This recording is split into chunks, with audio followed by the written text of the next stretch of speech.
আসসালামু আলাইকুম। আজকের ভিডিওটা একটু দুঃখজনক।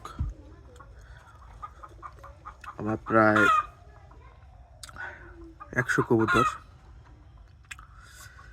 কিন্তু কবুতরের ঘর তো বানাইছি আপনার প্রায় 5 থেকে 6 মাস হয়েছে, কিন্তু এর আগে ঘরের চান্দাই ছিল।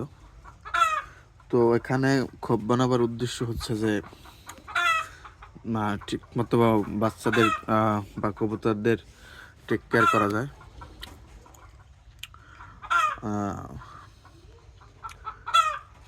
দেখা যায় উপরে খোপ থাকলে অনেক সময় মই দিয়ে লাড়াচাড়া করা লাগে বা ওঠা নামা করতে একটা ঝামেলা। আর নিচে থাকলে হয় কি, ওটা মানে ঘরটা আটকাই খাবার দেওয়া যায় বা যত্ন নেওয়া যায়, যার কারণে। কিন্তু এতদিনে কোনো সমস্যা ফেস করি নাই, কিন্তু হঠাৎ কয়েকদিন ধরে দেখতেছি আপনি গত মাসে আমার প্রায় 15 জোড়া বাচ্চা খেয়ে ফেলছে।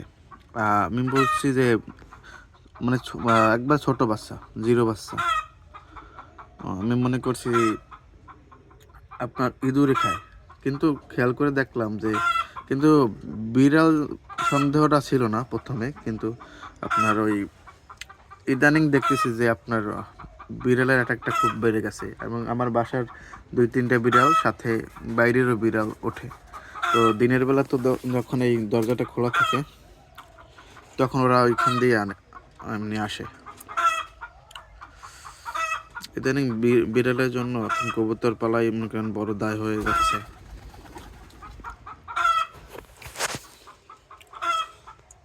অনেক অনেক বাচ্চা খেয়ে ফেলছে। তো আমার 2টো বিড়াল আছে, ওরা তো অবালা। যাই হোক, আমি চাচ্ছি যে ওদের অনেক দূরে দিয়ে আসবো, বুঝছেন। বিড়ালের কারণে আমি এখন অতিষ্ঠ।